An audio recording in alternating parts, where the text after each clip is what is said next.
Hi, everybody. My name is Matthew Pose, and we here at Audioholics have some special guests. I got my buddy Don Dunn. What's up, everybody? Way calmer than Don.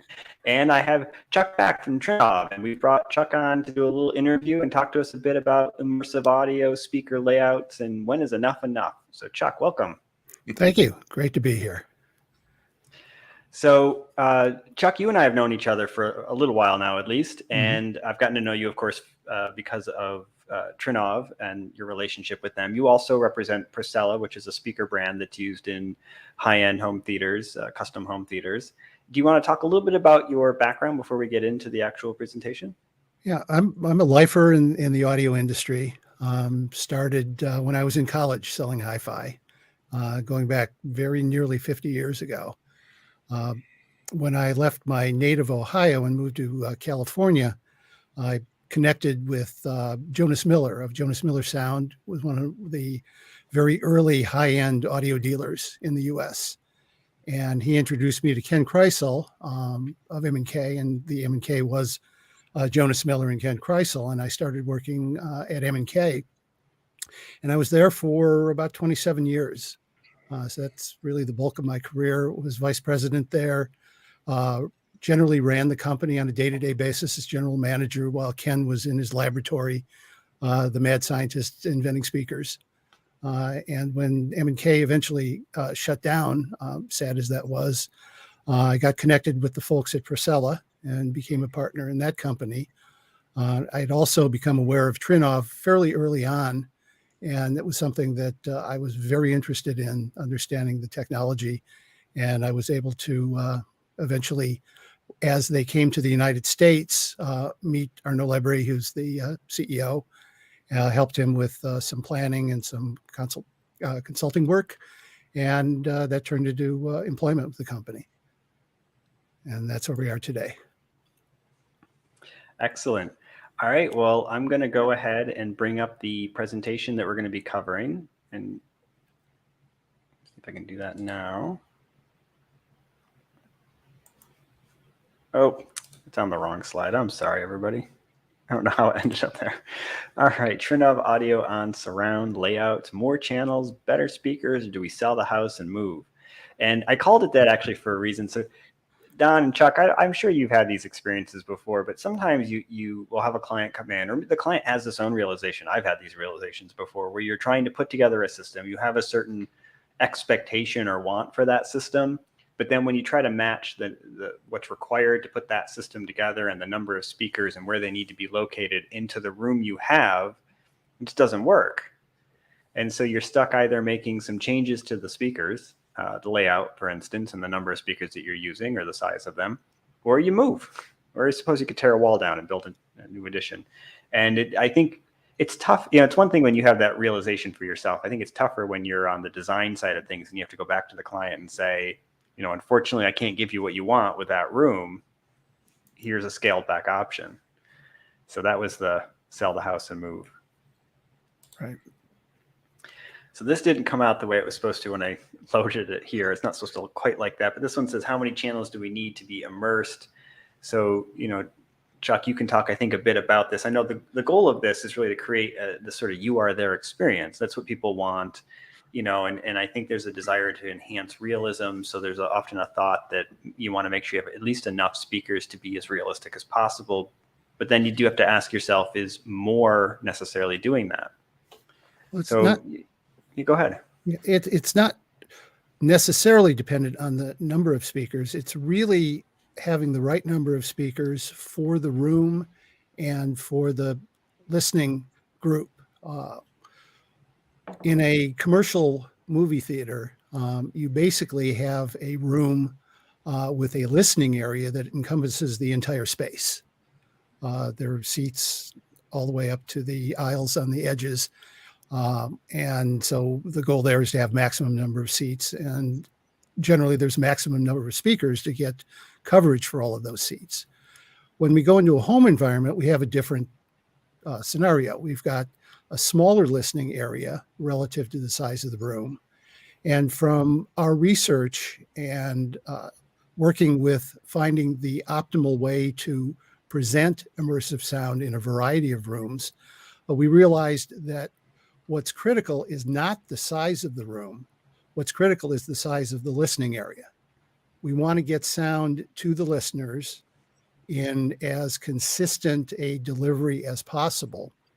But we really don't care about what's happening in the space between the front row and the screen or in any location where we don't have a listener.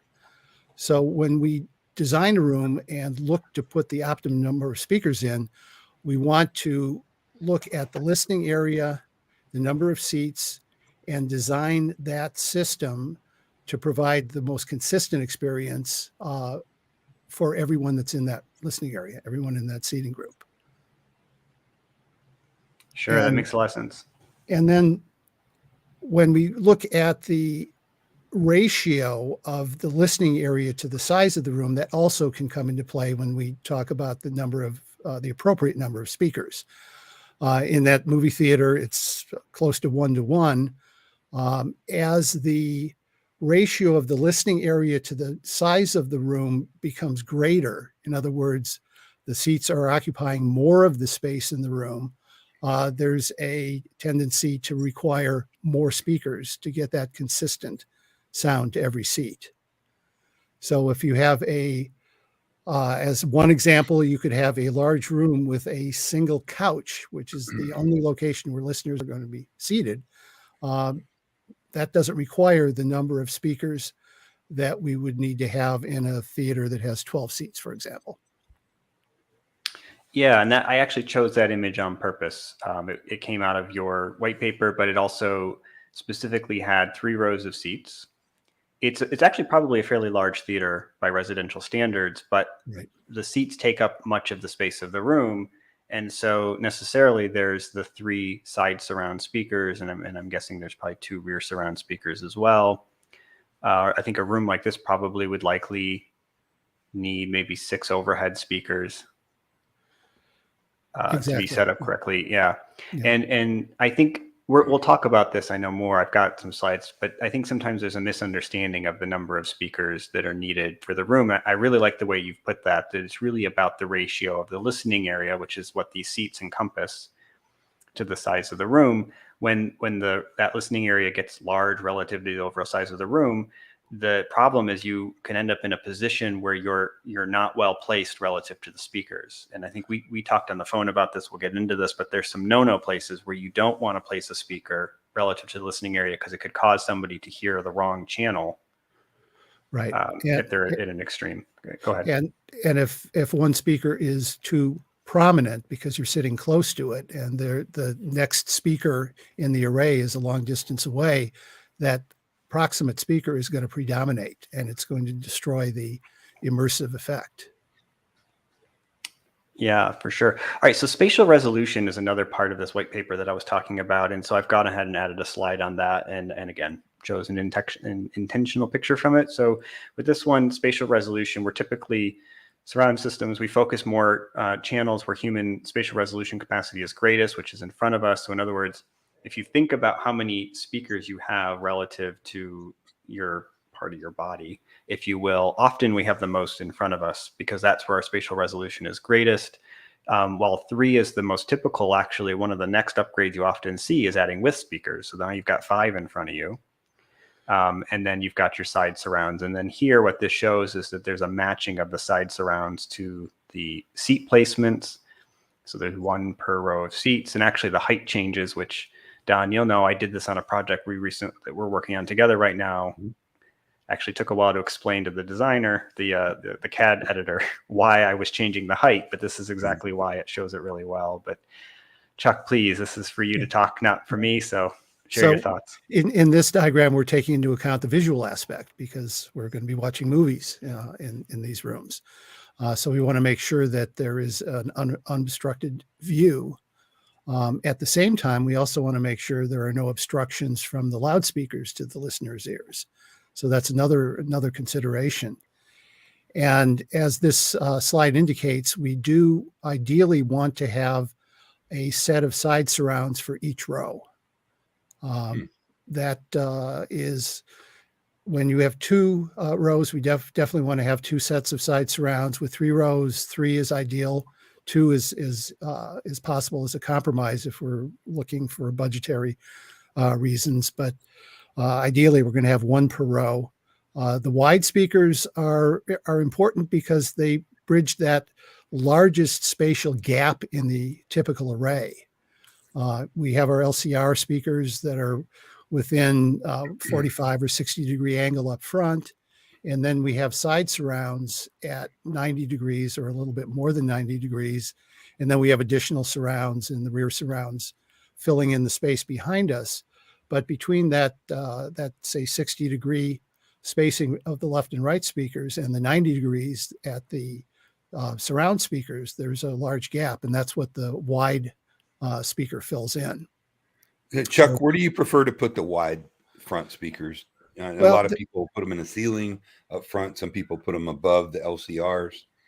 Well, the wide speakers really need to go to the side walls. So if you think of they're ear level speakers. So ideally, they're not going above the other speakers. They should be essentially at the same level as the side surrounds.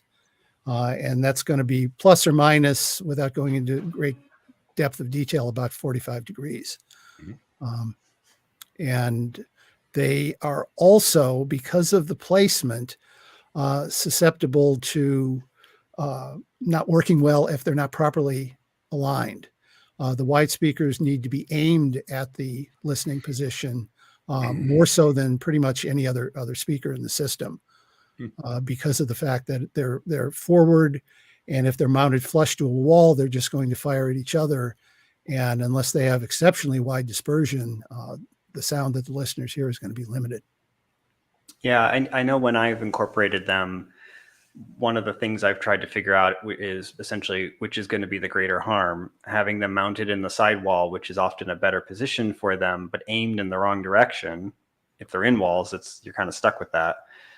Or putting them, if the room is large enough, sometimes you have situations where the screen size has enough distance between the edge of the screen and the sidewall that you can put them at the extremes there and aim them in. So then the placement is a little bit too close together to the left and the right speakers, but you've got the benefit of being aimed properly.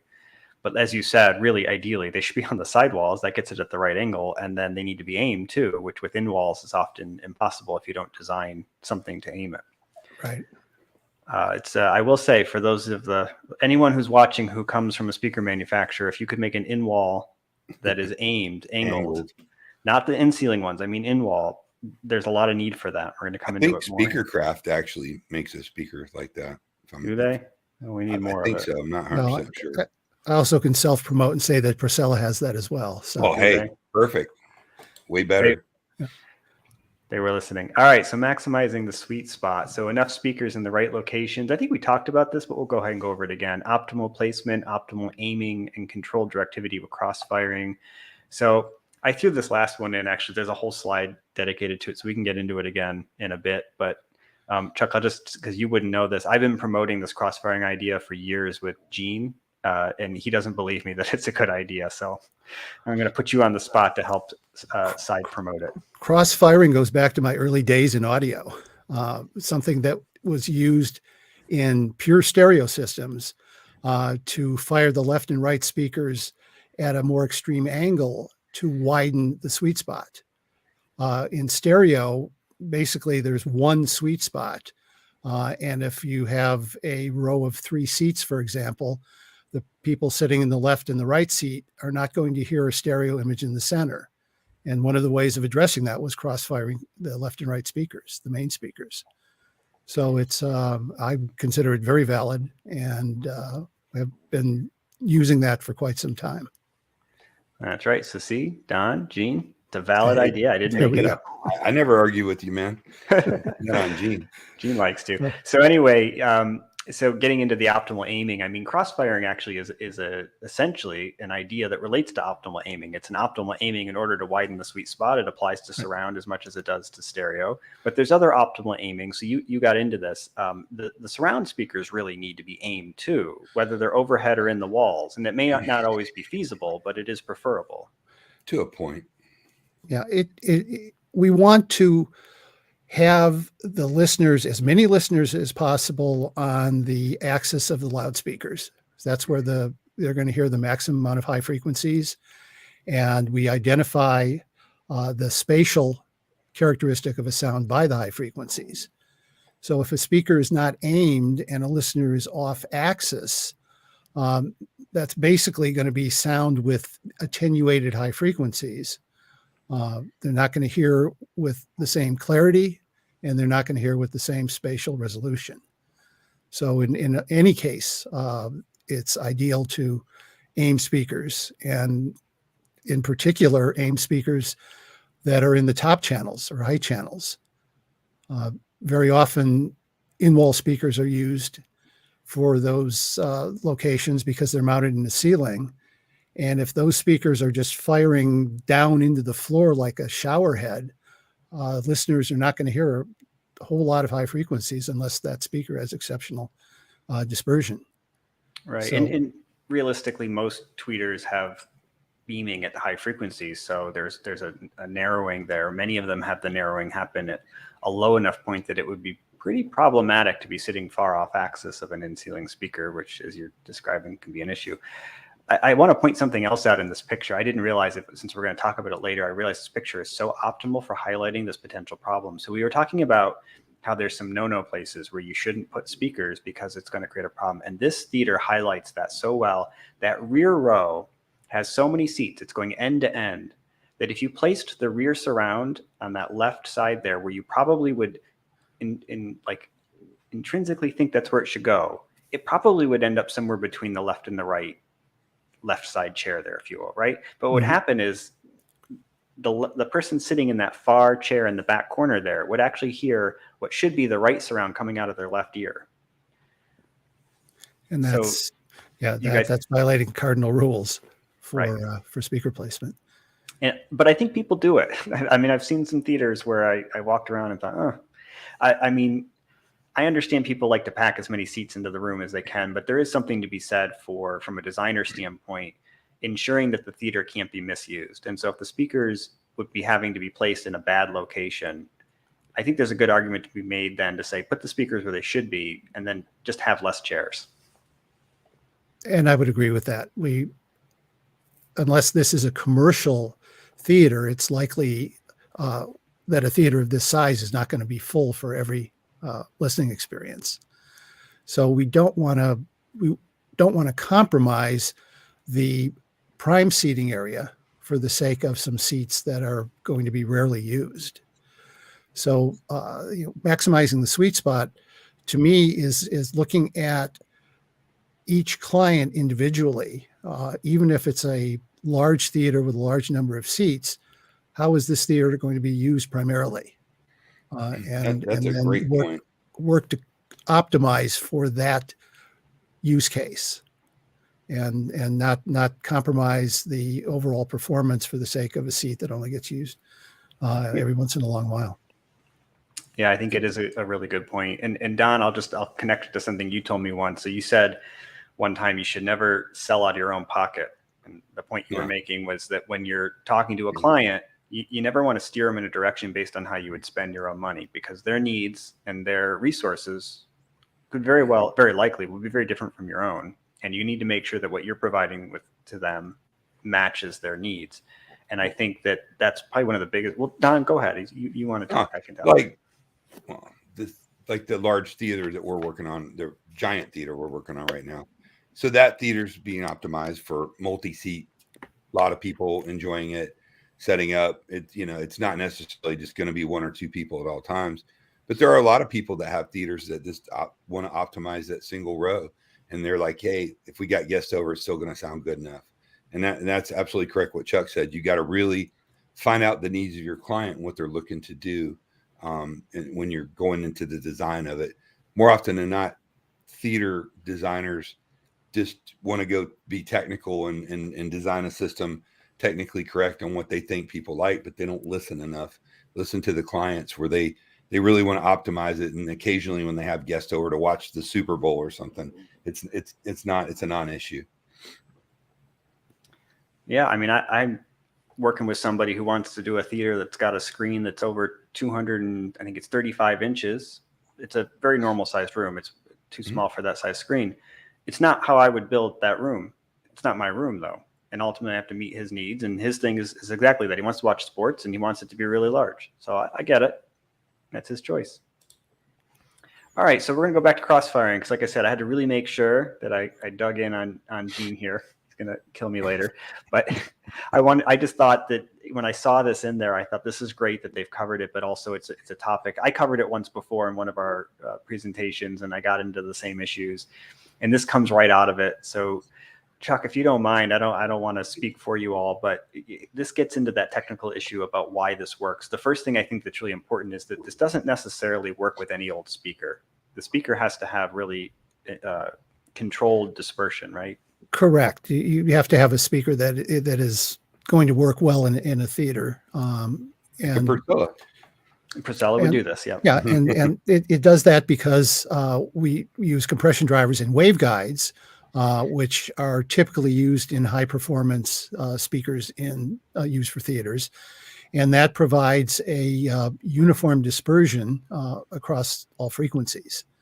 So rather than what you get with a dome tweeter, which is the typical tweeter used in a hi-fi speaker, dome speakers, as Matt said earlier, tend to beam. So they're very good on axis. But as you move to the side of the speaker, the high frequency response drops off and becomes very irregular. That works very well for music reproduction in the sweet spot. Dome tweeters are great. But if you're trying to cover multiple seats in a row, that beaming is going to compromise the sound. And using a waveguide will give that wider dispersion and will get that sound to the wider listening area. So it'll work in the configuration that is shown here in the diagram. Well, and actually this one is showing it pointing at the main listening position, Yeah, but then well, crossfiring would be turning it more. Yeah, so they'd be more, exactly. Yeah. The left one would be pointed either at the right chair, even possibly a little bit more extreme than that. And then the right one would be pointed at this left chair or more extreme. And part of how this works, so with controlled directivity speakers, what happens as you move off axis is that the timbre, basically the spectral balance, largely remains the same over a fairly wide range. It just gets quieter. So if you were to look at the response of the speaker, what you would see is that it looks basically the same. It's just not quite as loud. And this has a great benefit when you're crossfiring, which is that when you crossfire the speakers, as you move closer to a speaker, it's also getting quieter. It should get louder because you got closer to it. But because of its dispersion, you're sitting in a quieter area, which actually means, though, because you're getting closer and you're getting into a quieter off-axis position, the level stays about the same relative to the other speaker, which is doing the opposite. As you're moving farther away, you're getting into a place that's actually getting louder, and so its level stays the same. And so the center image doesn't shift. It stays right in your center where you are. So in this example here, that left, center, and right chair would all have a proper center image the way they should. Hopefully I got that right, Chuck. Yeah, I think that's good. That was very well put. All right, so then surround speaker positions depends a lot on the listening area size, number of seats and seat placement, relative distance to room. I chose this one. This is a Dolby Atmos one, although it's obviously meant to be a bit extreme. This is a whole lot more speakers than I've ever put into a theater, to be completely honest. This looks like maximum with the exclusion of the wides and the main speakers, the screen channels. What this doesn't show is the seating positions, which would be relevant to a system that uses this number of loudspeakers. This would be typically used in a theater that's 3 or 4 or more rows. And I mean, what we have here, we've got in the Atmos configuration, there are 4 side channels. On the left side, we'll just talk about the left side. What's called LS1 would be the surround closest to the screen. LS is the standard surround that's in any 5.1 system or any Atmos system. LS2 would be the surround speaker behind the main surround. And then there's a left rear surround 1. Now we're getting into the back channels. So there's left rear surround and left rear surround 2. Those are specific positions. And then we have 3 center surrounds possible. Those would typically be used in a very large room. Very large room. Yeah. Right. And this would be all designed to optimize to ensure that when you've got a lot of rows of seats, you don't have that position like we saw in that other theater where you've got somebody sitting in the far right corner here, actually hearing the right image out of their left ear. And we want to have enough speakers relative to the listening area to avoid that proximity effect where someone is going to hear one speaker as dominant and therefore destroy the immersive effect. Sure. And I mean, I think one of the interesting points here is that there's a chair in this. And I've actually had people call me who have said they want to build up a theater. They roughly want this many speakers, maybe a couple less, but not that far off. They want the 6 overheads, maybe 3 side surrounds, plus wide. So really 4, and then typically 4 rear speakers. And they only have 1 chair in a relatively small room. And I'm always like, you don't need that. And I worry that compromises the quality of the speakers. Because, I mean, so we've got the 4 here. So it's 8. So what do we have here now? Well, it's okay. So it's 5 on each side. So that's 15 and another 5. So there's 15. I mean, there's 5, 10, 15. So there's 15 speakers here, 6 overhead. I can't count today. Yeah, so it's hard for me to see. 21 speakers. New glasses, but you're talking about 21 speakers of any theater ever built. No, I mean, I do a lot of theaters, and I've only had a couple clients that wanted something similar to this, and there was the Oro 3D setup that they wanted to do, where it got to the point where it was preposterous. A little bit ridiculous, yeah. Well, and I chose this one because it is Atmos, and we've talked about that before, and I wanted to point out that Atmos could have very high channel counts too. But you got to be careful when you're doing that you're choosing the right number. So yes, you've got the 21 here. You're going to have your wide speakers. That's going to put you at 23. And then you're going to have an additional 3, your left, center, and right. That's going to put you at 26 channels right there, not including any additional height channels you might add outside of the overheads. And so one of the issues you've got is when you divide that number into your speaker budget, I mean, it could put somebody down into a point of using a potentially relatively low quality speaker versus if they were to stick to something. I mean, this type of a setup might actually make a lot more sense to simply have the 9 base channels, or possibly even 7. I mean, I the rear surrounds, I think, can actually be excluded in some situations. They can be. I would like to see them there, but there are some, very often we have rooms where it's really not practical to put them in, and the system will work fine without them. Yeah. However, I think what this brings back is the matching the client's expectations and requirements. If someone comes to you as a designer and says, all right, I want to have all these speakers, I want to have the maximum speaker count, you have to say to them, stop. We have to start at the beginning. You're jumping ahead. We have to talk about the room. We have to talk about the seating. We have to talk about your application. How are you going to use this? And just throwing a lot of speakers in a room is not likely to be the solution unless we have a very large room or someone has an astronomical budget and wants to fill the room with as many speakers as you can possibly fit. If there is a single row of seats, we talk about the couch, we don't need to have this number of speakers. We can work with a 7.1 ear level layer, add the wides, go to 9.1, and then go with either 4 or 6 top channels. And 4 will work in that situation. So we don't need to add on channels and add on speakers just for the sake of having more speakers. And then that is going to lead into the discussion of the trade-off between number of speakers and cost and quality of speakers and cost.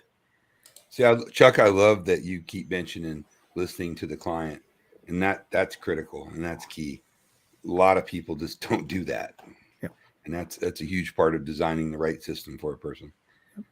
So this goes back to the positions that work and positions that don't. I know I just showed the one that has all these positions, and obviously this is more surround speakers than often would be absolutely necessary. But these are placed in the right location, what's here. And it's got some locations where it's pointing out you don't want to put the speakers past a certain point because it creates problems. So like for the side surrounds, you can't have the side surround in front of a certain point beyond the frontmost row of speakers.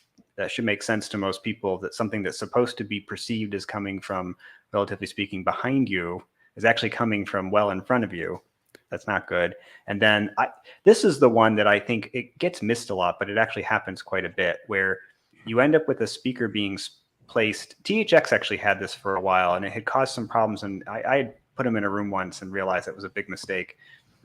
So they had their idea of having very closely placed speakers on the back wall. And someone's going to correct this, and I just want to make sure that they understand. I know THX was using special processing to make that work.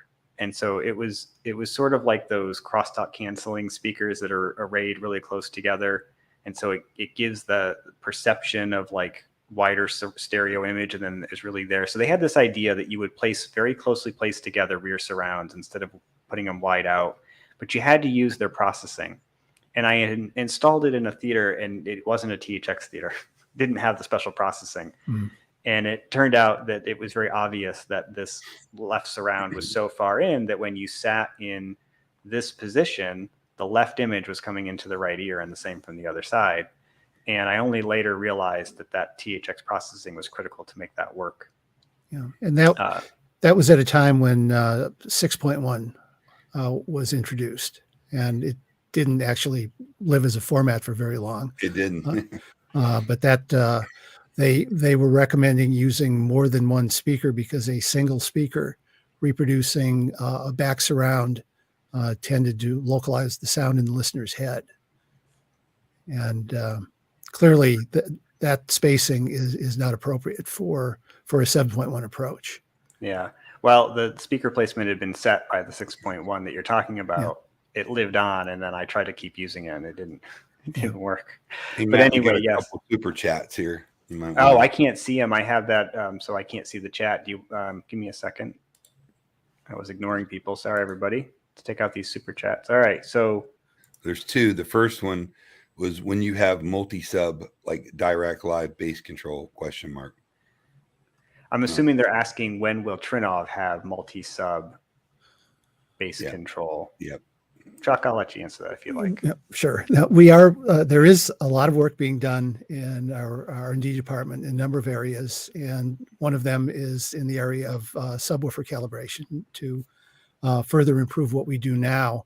I don't have any inside information I can provide about what that might be or when that will be, but it is something that is definitely a topic that we're researching and working on actively, the topic being better calibration for multiple subwoofers.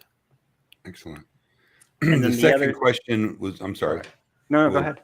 Will the Altitude 16 ever have digital AES out? No. That would increase the cost. And for the relatively small number of users that need that, it would make it a lot more expensive for everyone else. And we have the Altitude 32 to have the digital outputs. Well, in the Altitude 16 has digital outputs. They're just in the form of Toslink, right? Yeah, it's correct. I should specify AES digital. Right. Exactly. I think we'll go ahead and move on. But if we have any more, we can get back into these chats. I'm looking through them. A lot of them are not necessarily things we need to bring up. Okay, so, but is more better? We're kind of back on that again. So this shows all the different formats. Gene actually texted me while we were doing this saying, hey, make sure you ask Chuck about whether he likes heights or overheads better. And so I'm going to go ahead and add that into the questions here. But, I think, to me at least, it seems to depend more on what you're optimizing for, which would probably depend a lot on what kind of content you listen to and what kind of decoding method would be the one you primarily use. Because really, the way Atmos works, there isn't a height layer and then an overhead layer. You've just really got the overhead layer, which is sort of splitting the difference between the two. but the angles are pretty similar to the height layer of most of the others. I mean, it's you could have a situation where Atmos actually has the overhead on the wall instead of literally over your head on the ceiling. Could, definitely. So go ahead. So my recommendation would be to always work with the Atmos configuration as the base. And Trinhov has actually done quite a bit of research in our white paper that talks about the optimal placement for reproduction of all three formats of DTSX and Oro 3D as well. So I always use that as a basis for designing systems and for speaker placement. And that document's available on our website. So in answering the question, it's really the overheads rather than the height channels. Height is more of an Oro 3D approach. And in reality, there is not very much native Oro 3D content. Oro 3D is something that I would say the vast majority of Trinnov owners use for upmixing music, but that's using the upmixer. That's not using it for native playback. Most everything, and there isn't that much DTSX content either for that matter. So most all content is Atmos, movies, and now the huge amount of Atmos music that's available. So my approach would always be to go with the overheads in the Atmos based configuration. And the number is going to depend on the seating once again. Seating, right. And we've promoted something fairly similar. I think, one of the things I think that sometimes happens, because I'll be honest in saying even I was looking through some of the Trinnov content and the DTS Pro X content that you all have, because you were the first to bring that to market, as I understand, in a processor. And I think there is at least one or maybe two other processors that now support that. But the Trinnov was really the first, and you did a good job putting out white papers on explaining what it is and how to optimize for it. It uses that extra height layer ring of speakers, as well as the overhead. And it's easy to look at that and be like, oh man, that's so cool. I want that. I want all those channels in my system. It's the future. But the other side of it is, at the end of the day, you can actually match that set of rings, if you will, to some of the angles that are correct for Dolby Atmos. So it's not necessarily one or the other. It may require more speakers, but beyond that, it's not one or the other. And then the other part of it, somebody else mentioned this in the chat I saw, is there isn't native content. I think, and that was actually something I don't know a lot about DTS Pro X. Is it really intended largely to be like an upmixing approach right now? Well, or go ahead. DTSX Pro is really it's not a format. It's there's no content that's encoded. It's all DTSX period. So DTSX Pro is unlocking the 11 channel limitation that DTSX has. So DTSX is either 7.1.4 or 9.1.2 as a maximum. With DTSX Pro, you can go all the way up to the 30 channels plus LFE that is in the DTS cinema format. And then any DTSX content would work with that, or you still need DTSX content that's been encoded properly to handle the full 30 channels? Yeah, there's no encoding involved. It's just going to render to a greater number of speakers with greater spatial precision. Perfect. Okay, that makes a lot of sense. But that's with the DTSX approach, there are multiple layers of speakers. So in order to do it properly, there has to be an ear level array. There has to be a height array that is the next level up, then a top array of 4 speakers, and then a single top speaker. So it's to really do a full DTSX Pro configuration, it's going to require a lot of speakers. And a lot of money. I mean, so this is actually the DTSX Pro configuration rendered in concentric circles up at the upper right corner of the slide here.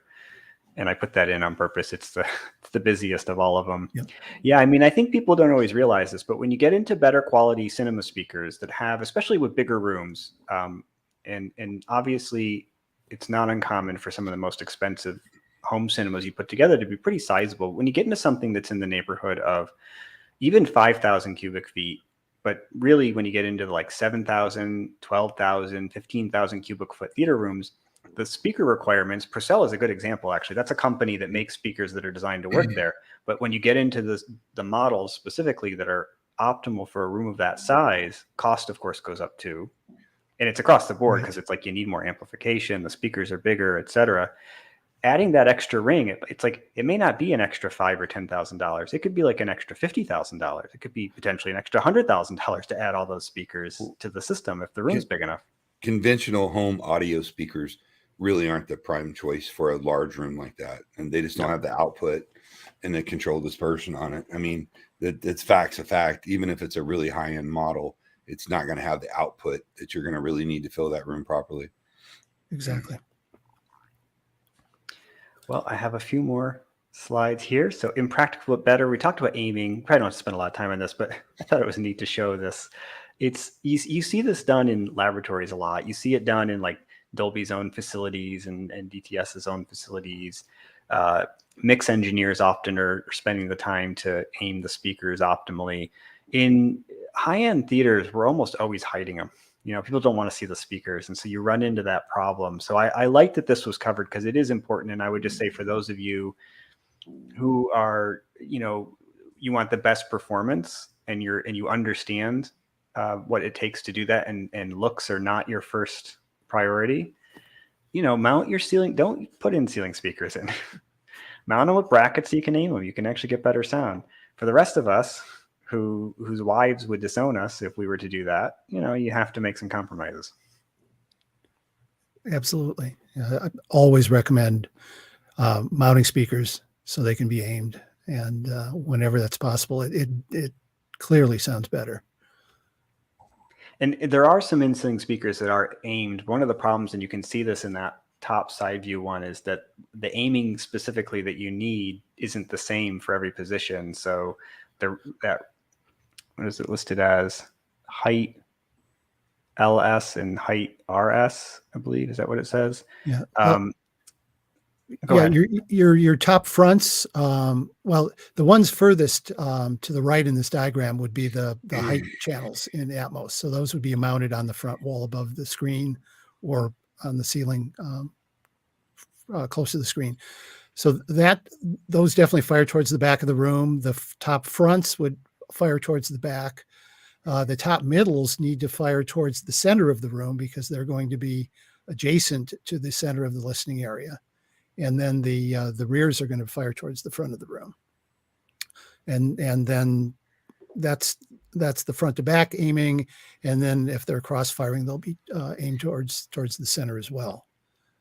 Yeah, and the cross-firing that I was mentioning earlier, the exact same concept applies to these overhead speakers. And so you can actually see that being shown here in the side view where the cross-firing, you've got the left, we're looking backwards, so it's really right, but what we're going to call it, what you see is your left, we'll say, which is actually the right speaker there, is firing at the right side of what you see, which is actually the left chair. Mm-hmm. And then the right side that you see, which again is actually the left speaker, is firing at what you see is left is actually the right speaker. And it's the exact same reason why, because of the dispersion of a proper control dispersion speaker, the level is going to change as you get closer such that what you actually hear stays stable. So that overhead image doesn't shift around. So it's a good idea if you can do it. I know it's not always feasible.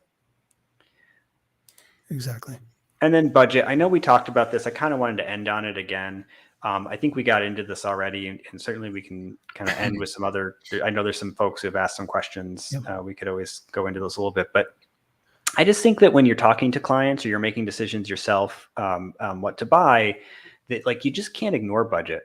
It's a really key piece of this, and there has to be a performance needs, use case, budget kind of conversation that needs to happen in order to make sure the right design is happening. So I know you were talking about talking to the client, making sure that you've discussed what their needs are, how they want to use it. I've actually tried to hone, if you will, a conversational approach to how we do that, because there's certain things I need to know. And if I ask those questions in a very technical way, I'm not going to get the answers I need, because that's not how most people think. So you have to kind of start to think about, well, what do you do on a Friday night? What do you do on a Saturday night? When you do watch a movie, who's with you? you're saying you want, we'll say 6 seats, 2 rows of 3. Is that going to be like a pretty routine thing that you would have a lot of people over? Do your kids come over a lot, or your grandkids, or your friends, or whatever? And those kinds of questions help you to suss out how this is going to be used, what's important to the client, and then from there, it all has to get turned into technical specs, really. I mean, then you have to turn all that into a bunch of technical requirements for the system. But Chuck, again, yeah, and one of the factors that I wanted to bring up was that you don't have to use identical speakers for every channel in the system. Obviously, speakers that you would use for main speakers are not going to fit well on a ceiling. But the point is, depending on the channel usage, you've got your screen channels, then you've got your ear level surrounds, then you have the top channels that are going to be mounted on the ceiling. Each of those can be a different configuration. And by using bass management, we can use smaller speakers for the surround and top channel applications and still maintain performance while looking at the budget and maximizing what we can get, for example, out of the main speakers. So we will typically use a larger speaker for maximum quality on the screen channels. That's where most of everything is reproduced, and that's where the music is going to be primarily reproduced. And then smaller surrounds, which are typically used simply for practical reasons because they need to fit into the room. Because of bass management, we can redirect the lower frequencies to the subwoofers and still have solid performance and yet allow us to have a higher quality in terms of the main speakers and a higher quality in terms of surround speakers that are not going to be required to reproduce anything, say, below 80 hertz. We don't have to try to use full range speakers for surrounds and therefore push the budget up. And we can increase the quality of the smaller speaker with a better tweeter and a better quality mid-range. Hey, Chuck, I got a question for you. And I know we're talking about mains and surrounds and deployment, but going to bass, have you started to see more designers adding the infrasonic subwoofer element to their systems lately? We're starting to see that, yes. There's a lot of talk about it, but limited number of actual installations at this point. And that's partly due to the expense and the size of an infrasonic sub, and the fact that to do it in an existing theater would require a fair amount of reworking. So we're seeing it more in the high performance designs that are going to be built over the next year. But definitely it's become a topic of interest. It's something Don and I have gotten very interested in recently, and we've spec'd it into some projects we're working on. Well, actually, one we spec'd it in, the other one fell in my lap. I'll be very honest. That person just came to me and said, big bada boom. Yeah, but in any case, I had actually been looking at, in part, when you say not a lot of installations, there's not a lot of companies making infrasonic subwoofers that I would call true infrasonic subwoofers either. I mean, that's another limitation, is that there's just a small handful of companies that make subs with really significant 20 hertz and below output. Right. So Ascendo is one of the companies who I think has been noted recently just because they've got a couple of giant subwoofers. I think on the market as of today, at least, the biggest one is 50 inches. Is that right, Don? Yeah, 50's pretty big. And I would just say, for anyone who doesn't appreciate how big that is, in the sort of normal world, subwoofers typically range between maybe as small as 6.5 inches to 15 inches. That's sort of the common range. And we see them as 6.5, 8, 10, 12, 15. 18 is typically getting into the big normal size. That's also where pro audio subs start to really come in. Think Back to the Future. Yeah. And then we have 21 inches. That's getting into a pretty sizable sub. They're a little less common, but they're still a standard product. There's a number of companies certainly make those. Then 24 inches is getting into the unusually large range. Then we have 32 inches. There's only maybe 2-3 companies in the whole world make a sub that big. And then when you get into anything bigger than that, there's one company that makes something that big. And so it is a bizarrely large sub. But it's the size of a Volkswagen, so you got to have a big room. Well, yeah, the problem you've got is how do you get it in the room? I mean, now you start to think about logistics, like getting a crane in the room to be able to hoist it into place. Small crane, not like a New construction is your friend. yeah, Construction is your proper doors, taking a window durable out. construction. I'm gonna show this one. So Dennis joined us. For those who don't know who Dennis is, he's a very well-known home theater installer and frequents the forums a lot, I know. And he said, I can explain why cross-firing works the way it does, just physics. And I'll just say that's essentially right. Yeah. It is a physics thing. And I've explained the physics of it before in a prior presentation. And if I can remember which of the numerous Audioholics shows I did where that was covered, I'll try to put that into the comments section later. But I actually took the time to take a controlled dispersion speaker that we had full CEA 2034 measurements on, so the spinorama data, and I actually pulled the frequency response measurement that we had for the angle for those seats. So I took it as if the speakers had been crossfired at those extreme angles, and then figured out what angle relative to that extreme crossfiring each listener would be at for the left, center, and right chair, and showed the response to show what the decibel difference was over what bandwidth, and explain why you're getting closer to one, but it's actually getting quieter, so its level stays the same. You're getting farther from the other, but the level is actually getting louder, and so its level stays, relatively speaking, the same, and your center image doesn't shift. So I did explain the physics and showed proof that it at least works from a measurement standpoint.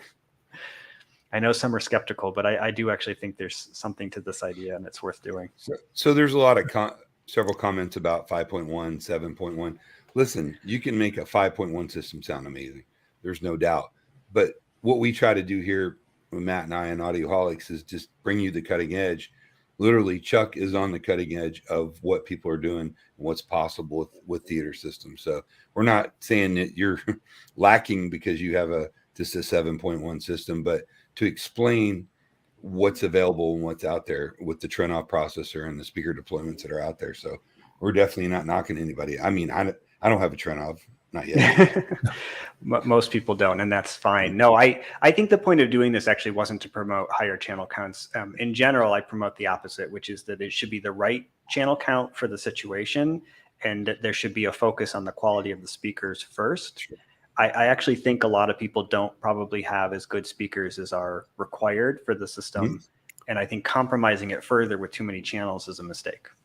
Well, you can always pre-wire your room too. That's a very good idea. Exactly. Prep it, set it up, then add as you go. I mean, it's not a cheap process to set up one of these high-end multi-layered systems, but you can grow into it. Yeah, wiring is inexpensive when the walls are open. It doesn't require ripping them out if you want to add later. And I certainly agree. A good 5.1 or 7.1 system can sound exceptional. For sure. And so it really comes down to the quality of the installation, the quality of the calibration, the quality of the speakers. Bingo. So with that, I completely agree with that. There's no something with an Atmos approach with additional channels, with high channels, is something aspirational, but because of many practical considerations, for a lot of people, it's just not possible. You can't rip holes in the ceiling in an apartment, and you may not be able to do it in a house. So 5.1 and 7.1 works really well, and in many cases, if you watch a movie in Atmos, the mix, it doesn't really use the high channels all that much. You may have some atmospheric effects and some music, but you're really hearing, for the most part, the 5.1 or 7.1 mix. So you said something, Chuck, about the quality of the installation and the calibration. You know, being an integrator professionally, I can't emphasize how important that is. People are so gear focused and gear centric that it really, even a little bit lesser gear, properly installed, properly set up, treating the acoustics mechanically, the synergy of that is super important, especially if you buy a product like a Trinnov. You need somebody really, truly qualified to do it, not just somebody who went on the internet forums for a year and thinks they're an expert. Yeah, there's a level of performance that really can be achieved with someone who's experienced, knows what he's doing. Agreed. And like Matt Post. See, Indeed. Chuck, Don Exactly. is my biggest fan, apparently. Yeah. I do appreciate it, Right. though. So, Helps with my ego. So I will say this, though. Yeah, definitely. And to give Trinov a little bit of a push here on the channel, I'll say I got into using it in part because I had some clients that had chosen it outside of anything I had decided. I'd actually been brought in for calibration. So, Don, I know you've experienced this. Chuck, certainly you've been around and seen this. In the early days of calibrating systems, we had primitive equipment. Often we were using RTAs. RTAs with and pink noise. PEQs, manual PEQs. Sometimes not even that, graphic EQs and just doing our best. And then PEQs, digital PEQ that gave us a lot more flexibility, but still you had to know what you were doing, how to measure properly. And then we started getting systems like, I have to give them credit, even if it's not always my favorite option. And that's Odyssey. It was extremely simple to use. I mean, I think they did a really good job making a system that the average person could easily handle. Plug in the mic, follow a couple directions, and you're done. And it's calibrated. The speaker levels are right. The distance is right, usually close enough at least. And it does a halfway decent job EQing the system for a person who maybe doesn't know what they're doing. And they had a pro option that was good for folks who actually did know what they were doing to really optimize it. So integrators. And then we had Dirac, which is a system that I think is better from my experience with it. If you're patient. If you're patient, it is not the easiest to use, and they've done huge benefits to improving it. But it was, when I first used that system, it quickly became my favorite. And I felt like it was the best on the market. And then much later, it was actually only maybe about 1.5 years, 2 years ago, I got to use the Trinnov. And what I was shocked was that the results were very much on par with Dirac. I wouldn't say it was better or worse. I think it depended on the situation. And obviously the Trinnov processor is significantly better than the Dirac processors that I was using at the time. But Storm has a good Dirac processor, so I don't want to take that away from them. But it was the easiest system to set up that I had ever used once I got through I mean, Chuck, you showed me how to do it originally. And it was like, once you get the thing essentially online and working, the calibration process was about as easy as Odyssey. And I couldn't believe it. I'm like, how can something this sophisticated and capable be this easy to set up? So I will say, for those who have the budget for it, it is a really good processor. It's impressively easy to set up. Without violating NDAs or getting into that, we're one of the theaters that Matt and I are working on. We're actually going to do an active speaker system and use the Trinhov for the crossover points and the various. I mean, there's nothing else on the market you can do that with that I know of. I mean, in a there are some, but it's the best. So yeah, Storm's processor has enough capabilities internally to let you use it as the active EQ part, and I believe Datasat may also have that capability. There may be some others, but what I do know at least is that Trinnov has the most crossover options of any of them, and is the most flexible. So it's got that. And the other thing is, I've actually never used this feature. Chuck, you showed it to me one day, but I've never had an opportunity to just try it. But it has like an auto crossover feature where it can set the crossovers during the setup process in some way automatically. Do I have that right? Well, what it does when you use the active crossovers, you are actually calibrating the crossover. You're setting up the microphone and capturing the output from the low pass separately from the high pass. And so it's looking to align the drivers in time and in level. So we're applying delays automatically and level automatically based on the actual measurement of that speaker in that room. So you're not using a default setting that would come from the manufacturer that would be more of an average. And that gives you up to a 4-way active crossover. And the only limitation there is the number of channels in the processor, because a 4-way obviously is going to require 4 output channels. You're right. Well, Gene's not using that with his Storm, so he did tell me it has that capability. He's not using it, but it he's is using the Marani outboard processor. But yeah, I mean, that's powerful.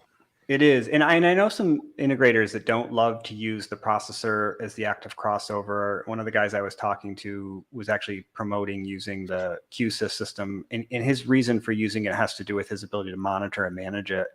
But at least so far, my experience with Trinnov is that it has relatively similar abilities to monitor and manage it remotely. So if you do have issues, you can log in and deal with that. But true. The problem is when you start to add in all these extra DSP processors, you also add complexities that can add sound degradation. So some of these DSPs have hiss; they don't sound great.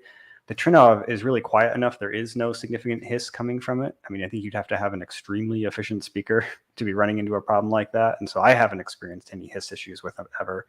And so you get that optimal sound quality coming from the Trinnov without corrupting it, but you then get the benefits of active crossovers. I mean, somebody was asking me recently, like, why would you do active crossovers versus passive crossovers? And, is active always better? And what I said is active isn't necessarily always better, but it just has a lot of inherent advantages that if you know what you're doing, you can utilize in the system. So you can get a system that has that much of a smoother, flatter response. You can use steeper crossovers. I mean, one of the problems when you get into really steep crossovers using passive crossovers is the parts become fairly large. The parts count becomes pretty high. And, with inductors, you can actually get to a point where they do add distortion. And so the inductors have to be optimized to minimize the distortion they add, but it's additive. So if you get to a system where you have, like, for instance, 8th order, you're going to end up having a minimum of 4 inductors on your woofer. So that's a lot to have to deal with. Yep. And so if you go digital, you avoid all those problems. And in fact, you can go even steeper than 8th order if you really want to, although I'll just say I've never had a good system out of that. Right. Dennis apparently likes QSYS, so there's some promotion of that. It would be a topic I suspect nobody on Audioholics would care about, but I'd love to have a conversation with some other experts in the field about why they like to go the direction they go, because I'm really drawn to the idea of keeping it all in the processor if I can. In the case of the Trinnov, it's the only one that has this ability that I know of. You can actually do it. It's a 48 channel expansion, but there's actually it's more than that, because there's a hardware piece that allows you to have, in terms of crossovers and DSP, what is it? 60? You can get to 64 channels. 64, yeah. And that'll handle most complex home theaters. I mean, there's not too many scenarios that need more than 64.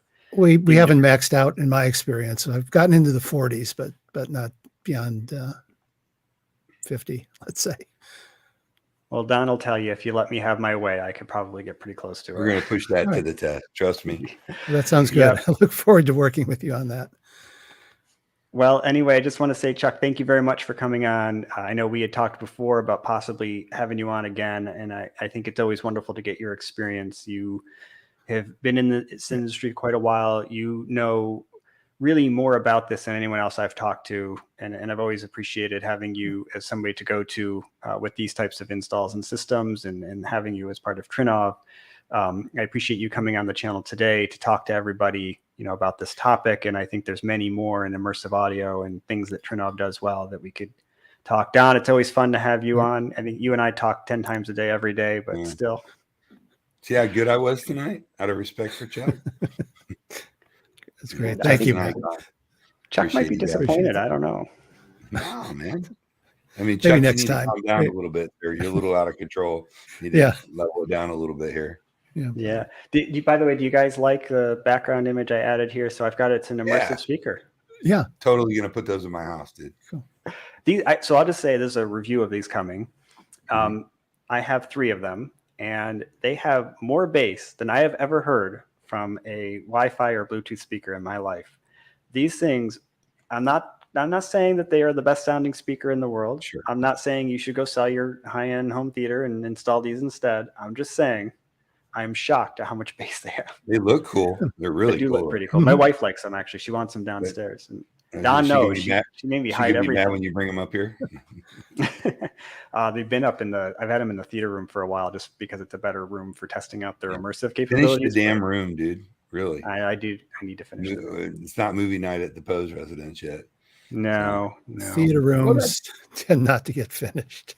Especially theater designers, theater rooms get finished. Yes, and people who work for companies that's another reason I have Pro, because we will finish, because that's how a professional will finish it. And when you get paid at the end, then you're going to finish the damn thing. Yeah, Trust me. I'm thinking about the more insular, all of us in the industry and our rooms.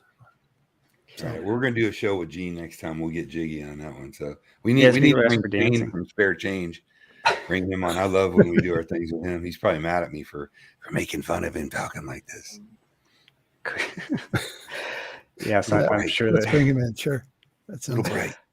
All right. Well, Chuck, thanks again. I appreciate it. Yeah. And this has been a You're good welcome. show. Thanks. Enjoyed it. All Appreciate right. it. So, All right. Thanks. and Appreciate y'all's time. until next time, All right. keep See listening. you then. Listening.